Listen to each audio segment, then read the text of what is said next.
I want to get right into it. Today, we're going to be discussing the Daily Digest, and it's one of those features that kind of quietly rolled out, and I probably talk to at least 5 or 6 people a week who go, oh, I didn't know that existed. I mean, I knew I got the email, but I didn't really know what it was. And so today we're going to go through that in depth. I'll answer your questions all at the end, or you can chat them in to David. David Westover will be able to send them my direction, just because this screen share software does not apparently show chat when you're sharing your screen. But it is going to be pretty straightforward. So I would expect today's webinar with Q&A probably to be no longer than a half hour. So obviously I'm here for you if we need to stay longer, but it's pretty straightforward. So we'll dig right into it and take your questions at the end. So I'm going to share my desktop with you. Hopefully you can all see that now. And what I have here is a test account. This is just an account that we use as a company with a bunch of super fake data. In fact, I'm pretty sure that we've even messed up the data to the point where this is going to look nothing like your company's. But that's okay. For our purposes today, it should work really well. All of you are probably familiar with the email that you've gotten called the Daily Digest. I started sending that out right around the first of the year. And we quietly, at the same time, added this blue button right here that says Daily Digest right on your dashboard. And pretty much everybody in your company is going to have access to that. But I'm going to show you in your company profile how you would go about getting the Daily Digest on for you or anybody in your company that you want to have it on. So in this case, Amber is a super admin, so she's got permission for everything. That's the account that I'm using. And then you can see that she also receives the Daily Digest email every day. Now, if you click at the bottom of it to stop sending it, all that does, it basically just comes in here, turns that to no, and clicks save. That's the same thing. It's no different. Now, as a super admin, obviously we have permission to access the Daily Digest, but as a sub user, they may or may not have that turned on. And so as a result, some users might not have access to this. So let's go back over to the dashboard. Obviously, I do have permission for that. And I want to quickly go through, it's basically a clone of your email, what it would look like in real time. So at about 1 o'clock in the morning, your time, so whatever time it is for you in the morning, at 1 a.m., ResponsiBid goes through and basically takes this page and makes it an HTML, a little more friendly because you can see how long it can get if you're not taking care of open. We'll be discussing that in a little bit. But if you're not taking care of open bids, it can get really out of hand. So we truncate it to a smaller amount, but all of this stuff should look pretty familiar to you. And that snapshot that you get at 1 o'clock in the morning is essentially just going to be a way for you to be able to see what's going on right from your inbox. So it's divided pretty obviously into a few sections, and I just want to point out these sections for the sake of being obvious, and then we'll talk about how to interact with them. So first, we're going to find out who is going to be getting some sort of correspondence from us within the next 48 hours. This is super helpful for you in the morning to look at and see, hey, we're going to be sending an email. And it tells us the label of that email. Who is going to be getting that in the next 48 hours? This is really nice if sometimes you forget to update people's statuses. This is your reminder to say, hey, if you want to stop an email from going out to this person or a text message from going to this person, then you need to deal with that. And obviously you can see when it's going to happen so you know how much time you have. Upcoming work, this is people who are in the scheduled status. And in the scheduled status, you're also able to see not just their name, but also the address and when they're scheduled for. Now, again, well, I'll talk about interactions, I guess, in a minute. Upcoming bids, this is visit for bid people. They will always be in the future. And by the way, upcoming bids, for those of you who aren't using visit for bid, I talk to people quite often that haven't started using visit for bid. This is the status for when you've got to go and actually count stuff up or do some bid overrides, bid in-person overrides. So you may not have a lot of people in here all the time, but if you do, that's how you deal with them. How did we do? This is the people you closed. This is just so you can keep top of mind where you were at recently. You may use this for all sorts of purposes. I know for us, if we wanted to have someone call and make sure that we did a good job there. We might use it for a situation where I just want to remember, did we have any damage on the job site or something? I just want to be able to quickly find who we were just at, but more of a list view than a calendar view. And then this is the one that everybody overlooks just because it can get piled up high. And this is more like a maintenance area. We do start it from most recent to oldest. So the people at the top of the list should be more familiar to you than the people who are lower in the list. But essentially, if someone's in the open status, last webinar we talked about how that should be a bad thing. We don't want people in the open status. We want to be giving bids that always start at the open status, but if they're an open bid, they need to poop or get off the pot. I hope that's not offensive to say, but they need to accept or decline the bid. And open just means every moment that passes when a bid starts open, that's when they're getting bids from the competitor. That's when they're moving on with life and forgetting that they actually wanted the work done or something like that. So let's really focus on getting people out of open. And then underneath open is, of course, in your email, you only see like 20 max. Pending. So pending status is also like gold. Like pending means I was open and then I clicked that I wanted to schedule, or I somehow indicated that I wanted to book with you, but I haven't actually booked yet. These people are super gold. So we don't want people lasting in the pending status either, because that's when a really good lead falls apart. So that's why everything's in there that it is. So if you go to the bottom of this page, you can see that's it. These are people who could be stuck if they're in visit for bid, but the visit for bid date has moved to the past. That means, hey, you were going to give them a quote, but that quote was behind us. So what's going on with that? So those are obviously those three categories: open, pending, and visit for bid in the past. Those are three categories that we should always be striving to get down to 0. And this list is all in real time. So you could be dealing with it right now. So let me give you an example here. Here's a Whitney Lindholm.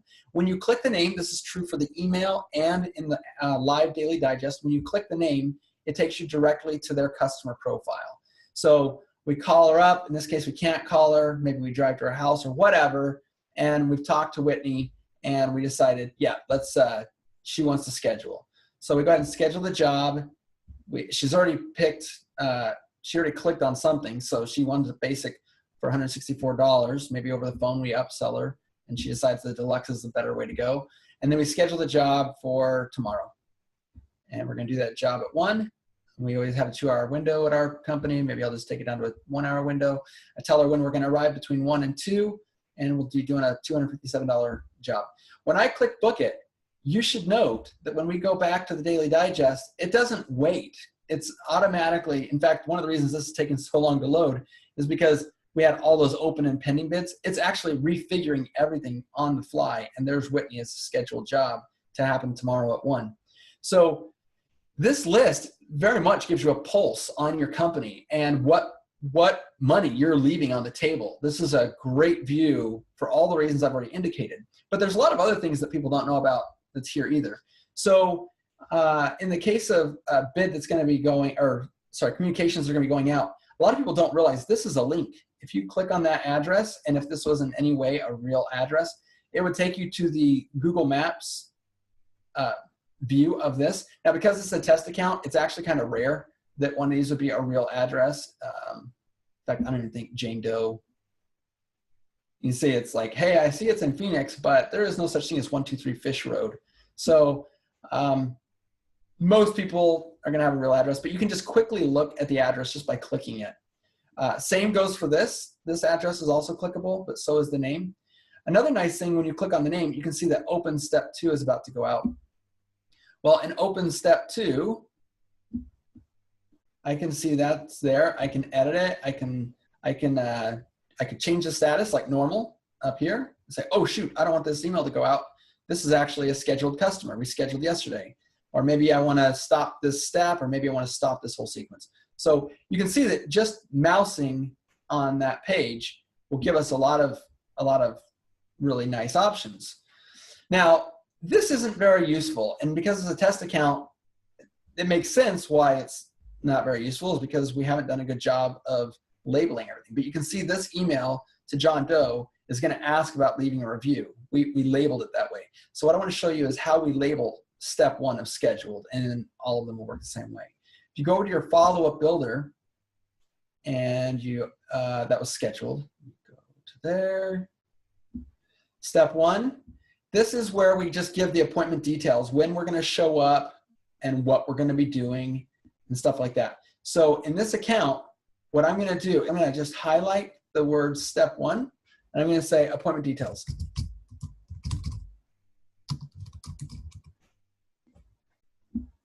And then for step 2, that's disabled. Step 3, this is the 1-day confirmation.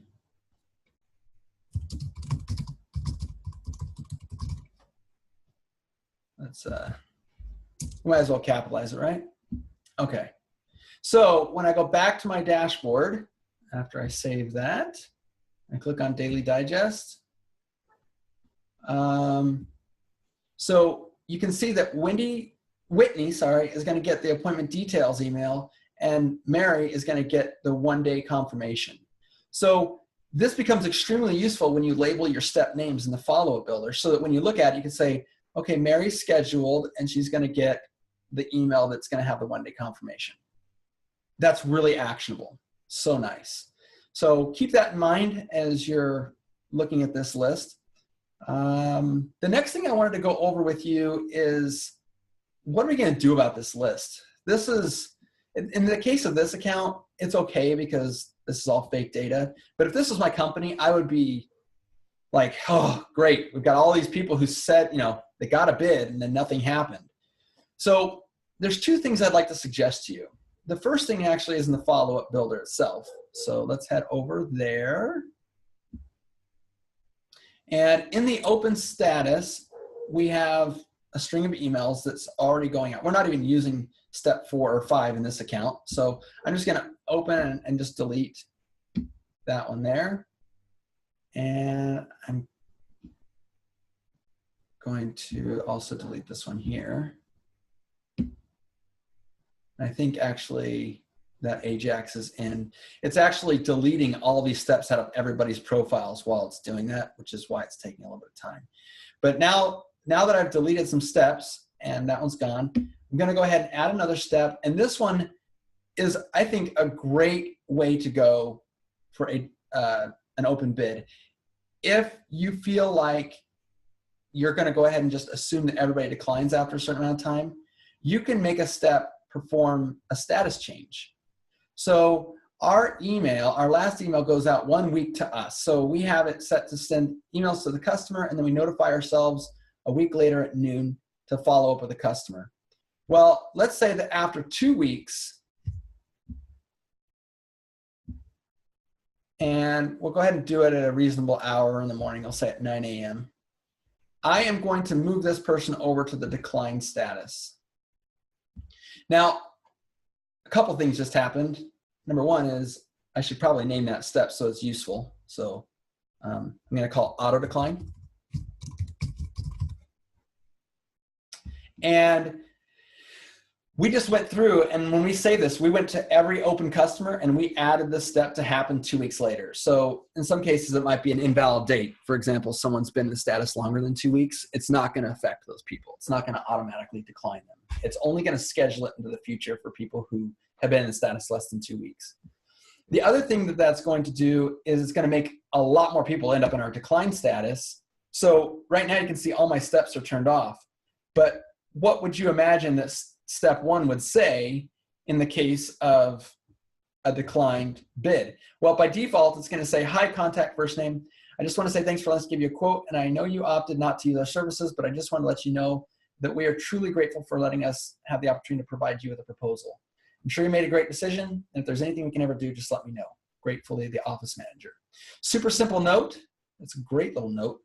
But I don't know that I would want to send that to everybody automatically the moment that 2 weeks is up, as I assume that they went out.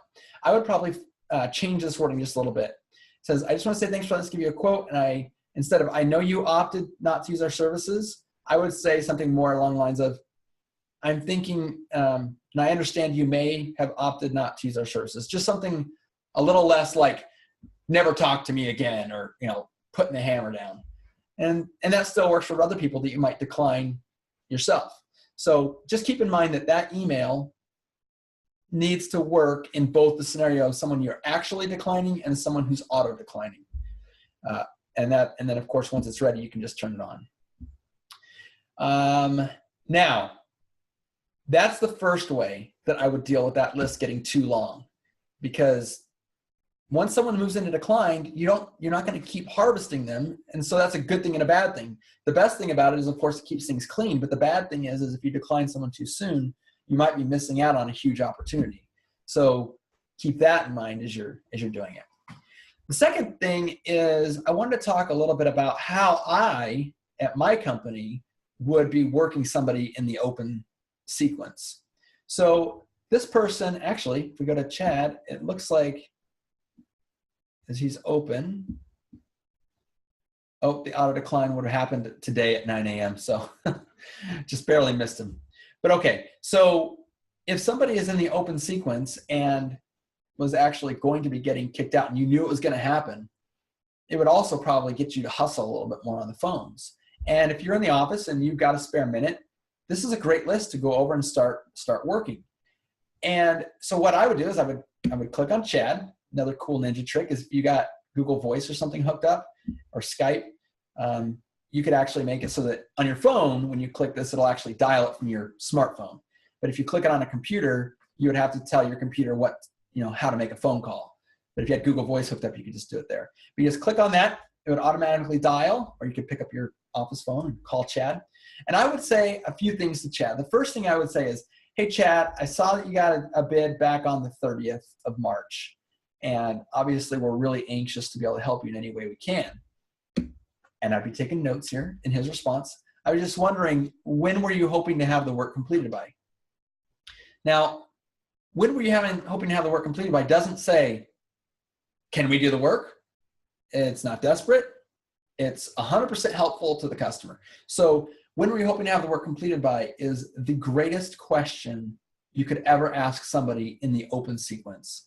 Because it does a couple things. Number one is makes you useful. But number two, it forces the customer's answer to be somewhat in the affirmative, right? I was hoping to have the work completed 2 weeks from now. Well, at that point, you can help him.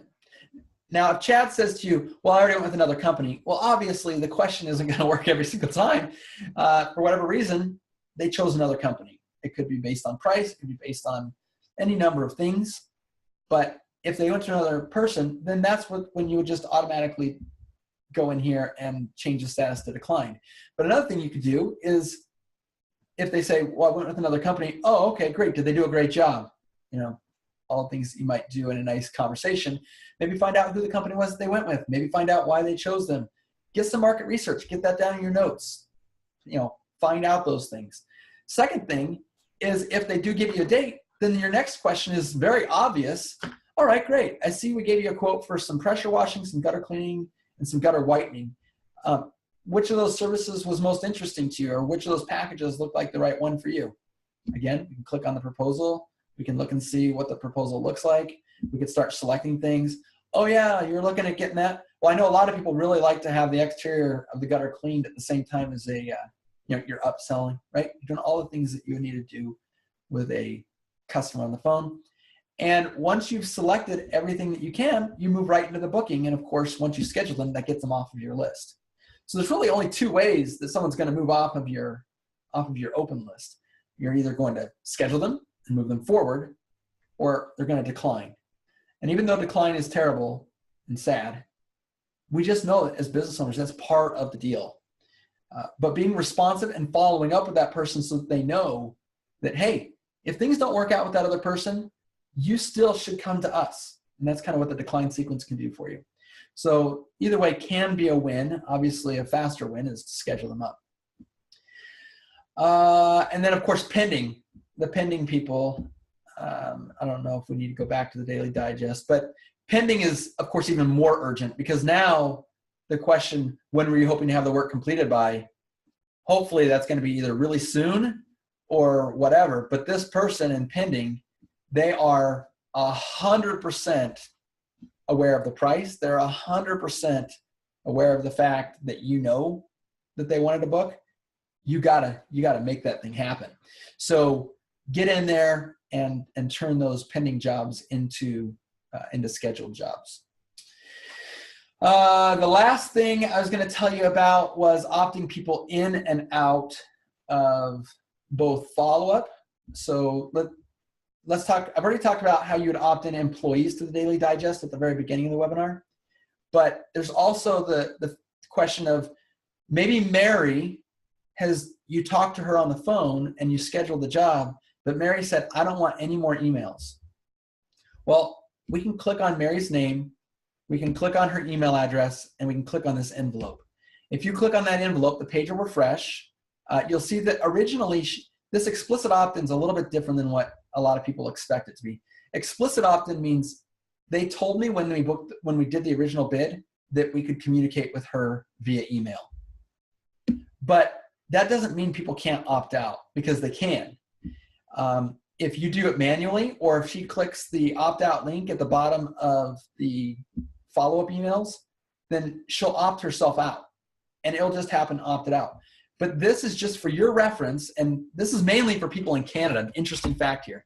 In Canada, about a year ago, actually maybe we're coming on 2 years now, it became illegal to email somebody who had not expressly given you permission to do it, okay? So in America, it works like this.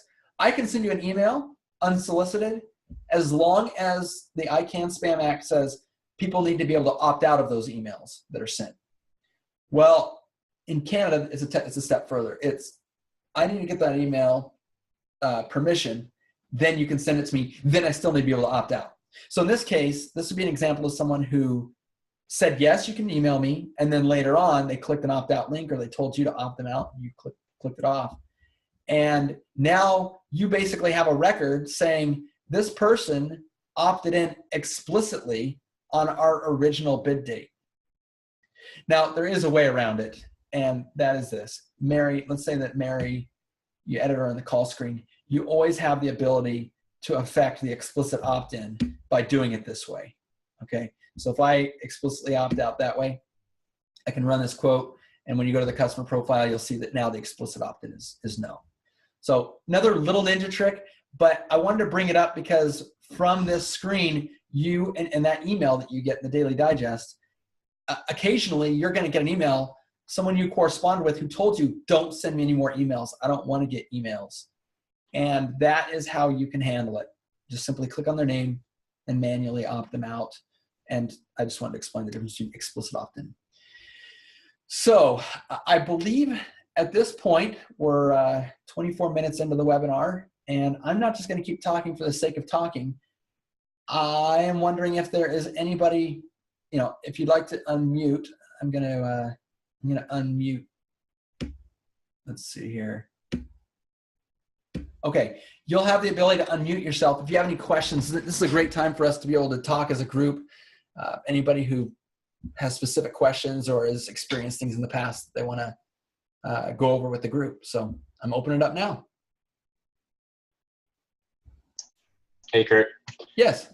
I noticed, so labeling one of those things in terms of all your communications you're going out just for your own guidance, okay, instead of just step 2, they're at leaving a review and this and that. And then I noticed too, you've got a lot of like admin features just for your own reminders. So stuff pumps into your own workflow, right? Yes.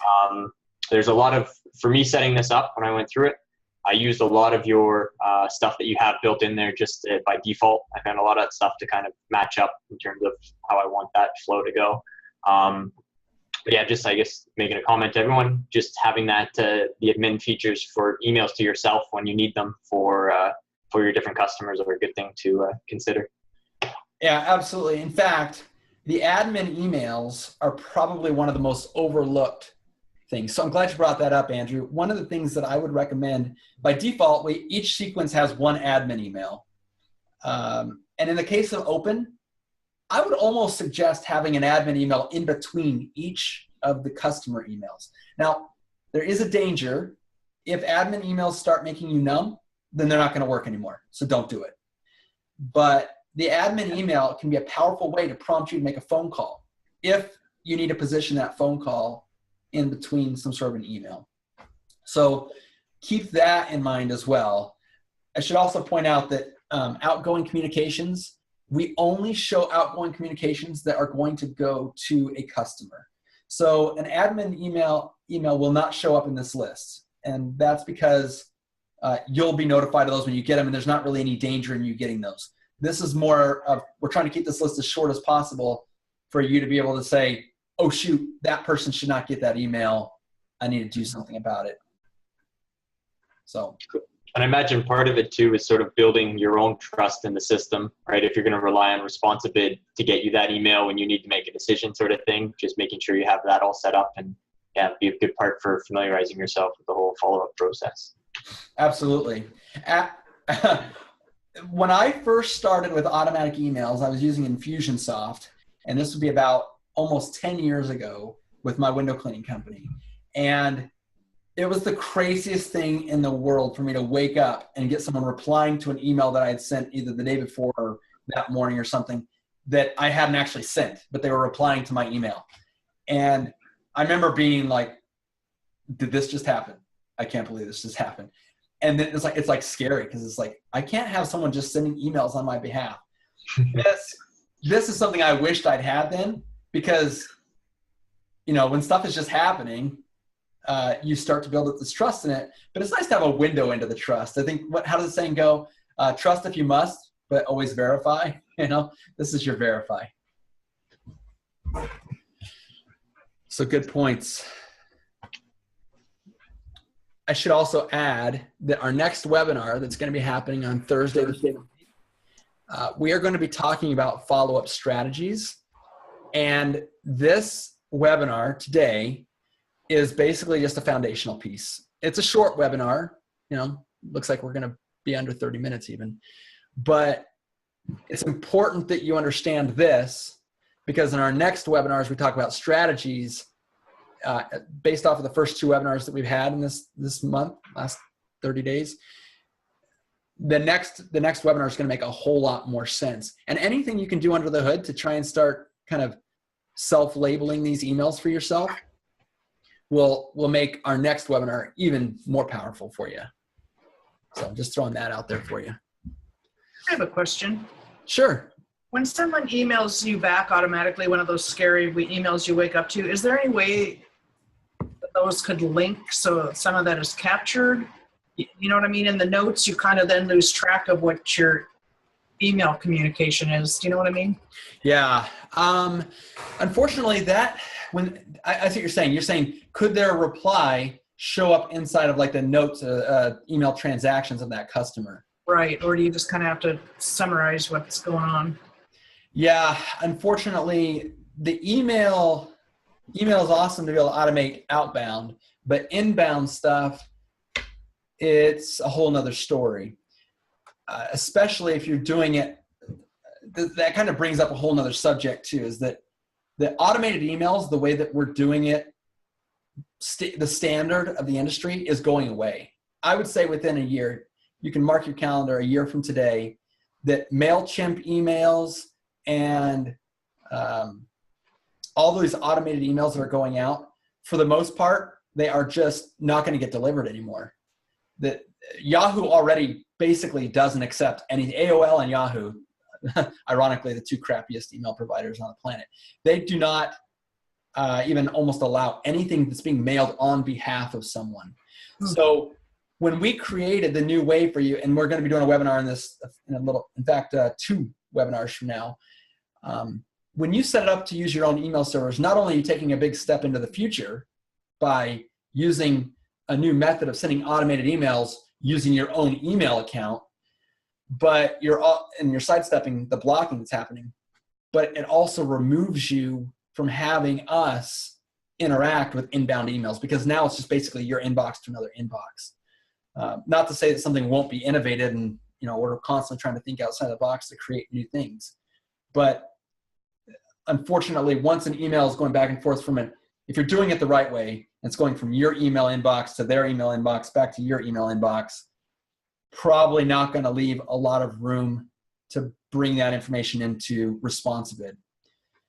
But like I said, innovation is awesome, and hopefully that is a phenomenal idea to have all those email threads showing up. Well, gosh, as I'm talking this out, it'd be really cool to see if we could integrate your Gmail API that every time you pull up an account, when it sees the email address right in the sidebar, maybe build like a thread of all the emails you've ever exchanged with that person, just like a Gmail search would be. I'll add it to the list. That's certainly pretty cool. And Kurt, Yes. what you're mentioning, I noticed in Gmail now, some of the emails where usually your user icon appears, there's like it's outline of a stop sign with a question mark. And if you mouse over it, Gmail talks about they can't verify that the address was actually sent from that domain and they're not a spammer. So I don't know if that's just the beginnings of what you're talking about in terms of preventing automated emails. Yeah. I'll tell you what. Just a second. I'm a guy. Joanne's sitting there going, "Why can't he talk and write at the same time?" It's because I'm a guy, Joanne. I'm sorry. My wife can multitask, but I can't. So Gmail would love to kill it too. They would love to kill mail on behalf of. The first steps are being taken now, and it's not something they can pull the plug on immediately. There's too much industry stuff happening right now, but it's starting with a little stop sign, and it's going to end with, "I can't even find it in my spam." That's going to be bad news. And then I would also be down for any sort of Gmail integration. If you can even just, I don't know, with their API or whatnot, if you can click on their name and just, have that search pull up all the email chains back and forth. Yeah, what I'm going to bring up at my development meeting tomorrow morning is if we were able to find this email address, like you've already set up your Gmail account, you've already authorized us to be able to send on through your account, so we have a two-way connection to be able to send email to them and then for them to send it out. With that connection, we should be able to send a search query that just says, do a search just like you in your Gmail inbox for this email account. And then we just have to figure out interface-wise how to like kind of stack up all the emails that have gone out or inbound or outbound. It would have to be read-only, of course. You wouldn't be able to reply to those threads in here because the interface would probably crumble, but that would be super cool. I really like Joanne's idea of being able to see, what kind of conversations you've had just right there on the sidebar. It'd just be more efficient rather than trying to capture your notes or summarize what you emailed them. And then especially when you have multiple hands in the kitty, different people, maybe they call, but somebody else takes the phone call. I don't know. It just seems like and that's something I'd have to figure out is, would we be able to query everybody in the whole company who has authorized their email address and throw it in here? I don't think that would be a problem. But I'm going to go ahead and throw out something that Joanne brought it up to me. She doesn't know she did because Mike, the guy she works with, actually brought it up to me. But there is a feature that we are working on right now that is going to be 100% credited to Joanne, is that right under additional notes, what we're going to do is we're going to make a little button. And this is kind of, I hate to announce things before they do it, but I just need to give her some sweet credit. You know how you're constantly putting in today's date and then colon and then the note? Well, we're going to make it so you click the button, it'll automatically timestamp it, date stamp it, and put your user name. So like in this case, Amber Bitter. So just be the first name of the person and then a colon, and then you can just start typing. So you won't have, we can timestamp the notes a lot easier that way. So thank you so much, Joanne. That's an awesome idea. And we actually are already working on it. We're excited about it. Well, listen, guys, I'm not a fan of having meetings for the sake of having meetings. I definitely respect that you guys are here. So I hope you guys have a great night. Hit me up at email, support@synthesize.com. Also, never forget this thing right here. If you're in the app and you want to send me a message, you can look back at all your past messages. You can start a new conversation with me, start typing it up. We listen to our customers and we take customer service very seriously. So we're always here to help any way we can. And hope you guys have a great night. We'll wrap it up for tonight, and we'll catch up with you guys in a couple weeks. Good night.